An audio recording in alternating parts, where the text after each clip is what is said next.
اسرع واسهل اكله ممكن تعمليها. هنعمل الفراخ المشويه دي من غير فرن ولا شوايه ولا اي حاجه خالص، وبتتبيله سهله قوي قوي.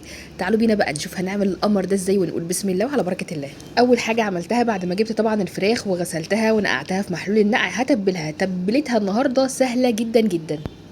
هتتبليها بايه يا ساره؟ هتبلها بملح وفلفل اسود وبس كده، مش هتبلها باي حاجه تاني. جبت البصل وحطيت عليه ملح وفلفل اسود وهدعكهم كويس جدا جدا مع بعض. الخطوه دي مهمه عشان بتنزل كده ميه البصل. بعد كده هحط لها كده رشه من الزيت، وبعد كده هتبل بيهم الفراخ. ممكن كمان انكم تقطعوا البصل ده شرايح، تمام كده.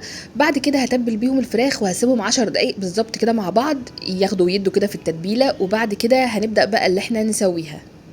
طريقه التسويه بقى سهله خالص، انا مش هدخلها الفرن خالص خالص وما تستغربوش.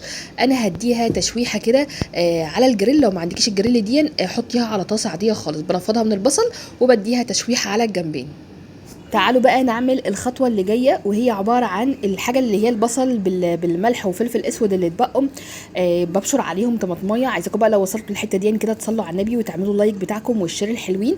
بعد كده بقى جبت الطاسه غير الجريل. لو عايزين تعملوا في نفس لو انتوا هتعملوا في طاسه عاديه هتحطوا بقى البصل عليها مع الطماطم اللي احنا عملناها. لو زي ما انا نقلت كده في طاسه عاديه بقى مش الجريل يعني، حطيت البصل بالطماطم وبعد كده حطيت عليهم الفراخ يعني عشان يبقى فيه طبقه بس من تحت. هسيبها بقى تستوي براحتها، وههدي عليها النار وهديها فحمايه. لو مش عايزين فحمايه مفيش اي مشكله. بشيلها بقى لما تبدا ان الميه اللي فيها دي تنشف، تمام. بعد كده هبدا ان انا اعمل الرز البسمتي طريقتنا المعتاده بتاعتنا، طبعا انتوا اخدتوا عليها. بنقع الرز البسمتي قبلها بساعه. بعد كده بقليله كده بصلايه. اول ما البصله كده تخش في اللون الذهبي بحط له البهارات اللي هي الورق اللورا، اللومي، القرنفل. لو في عود قرفه حطوا عود قرفه. والبهارات عباره عن بهارات كبسه من عند العطار، وبهارات فراخ، وبودره زعفران. بعد كده بنزل عليهم بالرز البسمتي بتاعنا وبقلب بقى.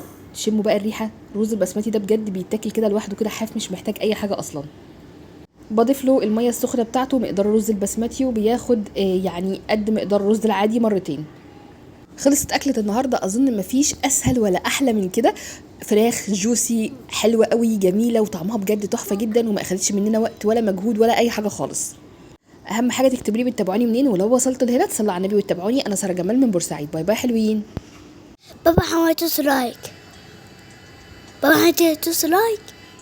بابا حمايتوس لايك. بس يا حبيبي بس دوسوا له لايك يا جماعه عشان ما تزعلهوش.